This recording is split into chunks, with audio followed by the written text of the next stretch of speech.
Can't is not something that you need to be holding on to. Can't doesn't do anything for me.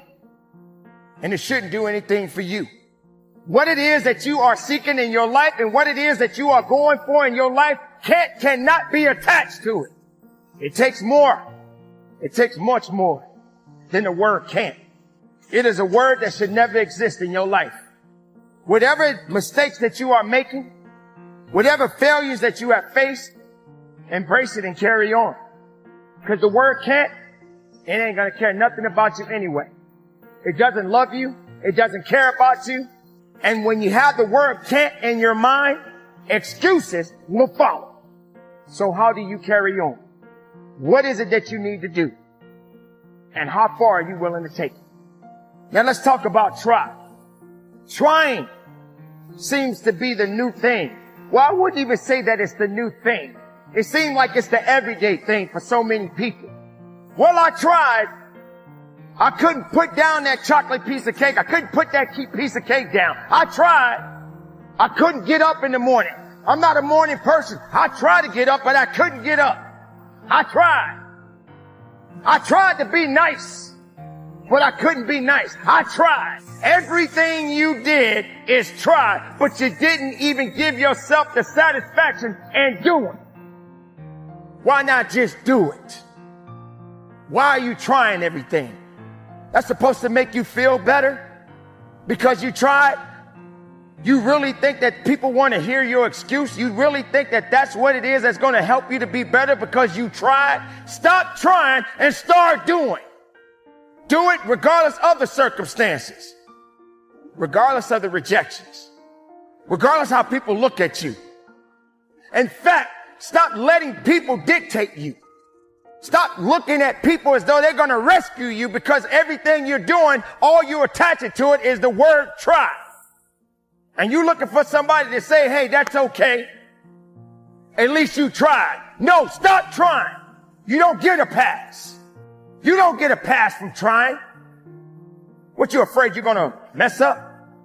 You're afraid you're going to fall down? You're afraid that it's going to be over because it didn't go the way you wanted it to go? Because it didn't happen the way you wanted it to happen? So can't and try should not have anything to do with your life. So if you've been that person, whether it's today, whether it was yesterday, or even if you're looking into the future, how can you even have a future if can't is a part of it? How can you have a future if all you do is try? I want to have a great future. If the future is promised to me, I am going to have a magnificent future. That's how you should be thinking. That's how you should be doing. Not giving in to can't and try. Because then it becomes a maybe. Then doubt. Then fear. Then everything else follows behind it. And none of these things makes you better. So you have got to step up to the plate and you got to get to work and do business. If you want to change the world, start off by making your bed. If you make your bed every morning, you will have accomplished the first task of the day. It will give you a small sense of pride, and it will encourage you to do another task, and another, and another. And by the end of the day, that one task completed will have turned into many tasks completed. Making your bed will also reinforce the fact that the little things in life matter. If you can't do the little things right, you'll never be able to do the big things right.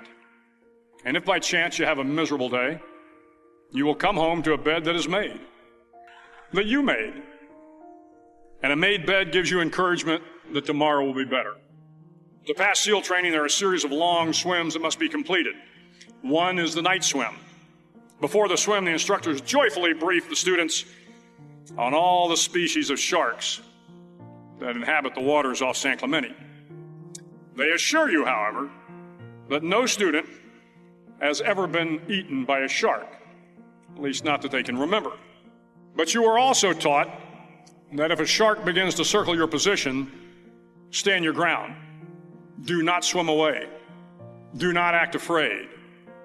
And if the shark, hungry for a midnight snack, darts towards you, then summons up all your strength and punch him in the snout, and he will turn and swim away. There are a lot of sharks in the world. If you hope to complete the swim, you will have to deal with them. So if you want to change the world, don't back down from the sharks. Over a few weeks of difficult training, my SEAL class, which started with 150 men, was down to just 42. There were now 6 boat crews of 7 men each. I was in the boat with the tall guys, but the best boat crew we had was made up of the little guys, the Munchkin crew, we called them. No one was over 5'5". The Munchkin boat crew had 1 American Indian, 1 African American, 1 Polish American, 1 Greek American, 1 Italian American, and 2 tough kids from the Midwest. They out-paddled, outran, and outswam all the other boat crews. The big men in the other boat crews would always make good-natured fun of the tiny little flippers the Munchkins put on their tiny little feet prior to every swim.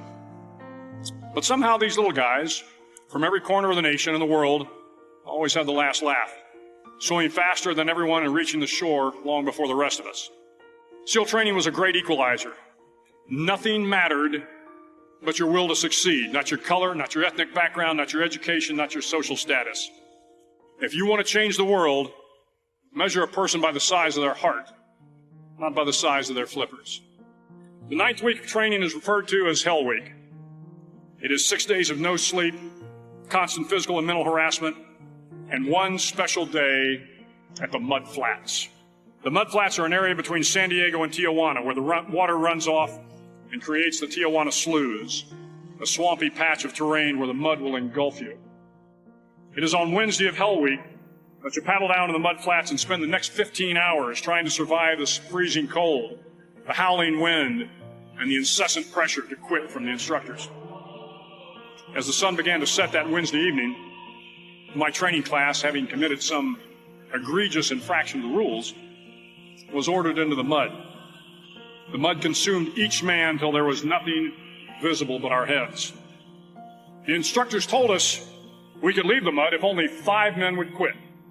Only 5 men, just 5 men, and we could get out of the oppressive cold. Looking around the mud flat, it was apparent that some students were about to give up. It was still over 8 hours till the sun came up. 8 more hours of bone-chilling cold. The chattering teeth and the shivering moans of the trainees were so loud, it was hard to hear anything. And then one voice began to echo through the night. One voice raised in song. The song was terribly out of tune, but sung with great enthusiasm. One voice became 2, and 2 became 3, and before long, everyone in the class was singing. The instructors threatened us with more time in the mud if we kept up the singing, but the singing persisted, and somehow the mud seemed a little warmer, and the wind a little tamer, and the dawn not so far away. I was paying real close attention to all the messages my mama had gave me over the years. I started reading the Bible again and started really understanding that I needed some help here. Took 3 years of homelessness and then a couple other bad decisions. Got it together, probably about my first car when I was 38 years old. First car I ever owned in my name.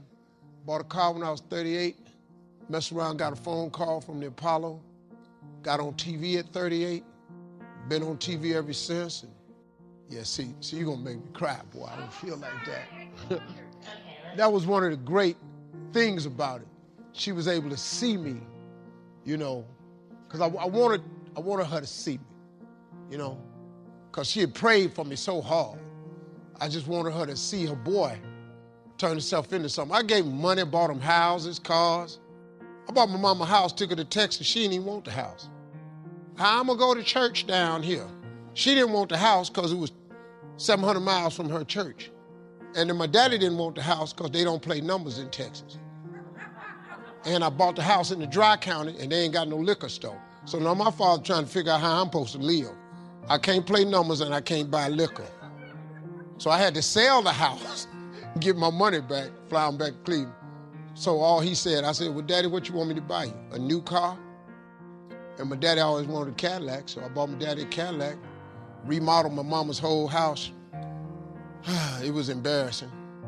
She wanted brand new walnut paneling and brand